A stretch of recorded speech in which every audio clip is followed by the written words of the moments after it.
సరేరా ఉంటాను. అరే తమ్ముడు, ఎగ్జామ్ ఎంతవరకు వచ్చింది? మళ్ళీ ఫెయిల్ రా. అమ్మా, తమ్ముడు మళ్ళీ ఫెయిల్ అంట. ఏంట్రా అది నిజమేనా?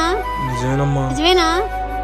అమ్మ అమ్మ వద్దు వద్దు అమ్మ మా అమ్మ కొట్టొద్దు కొట్టొద్దు కొట్టొద్దు పాస్ అవుతానే.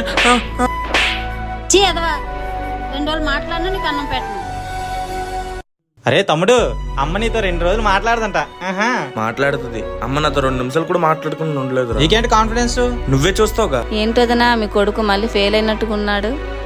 చదువులో నా కొడుకు బంగారం, నా కొడుకుని చూసి నేర్చుకోమను. నీ కొడుకుని చూసి నా కొడుకు నేర్చుకోవాలా? ఆ మాటకు వస్తే నా కొడుకే బంగారం. ఇప్పుడు దాకా నీ కొడుకు నువ్వే తిట్టావు కదా, ఇప్పుడేంటి మళ్ళీ నువ్వు సపోర్ట్ చేస్తున్నావు? నా కొడుకు నా ఇష్టం, వాడిని కొడతాను, తిడతాను, చంపుతాను, ఆ హక్కు నాకుంది. అయినా నా కొడుకు గురించి మాట్లాడిన నువ్వెవరో? దాని మాటలేం పట్టించుకోకు, దా అన్నం తిందువు. మా వీడియోస్ మీకు నచ్చినట్టయితే కార్తిక్ ఫిల్మ్ క్రియేషన్స్కి సబ్స్క్రైబ్ చేసుకోండి.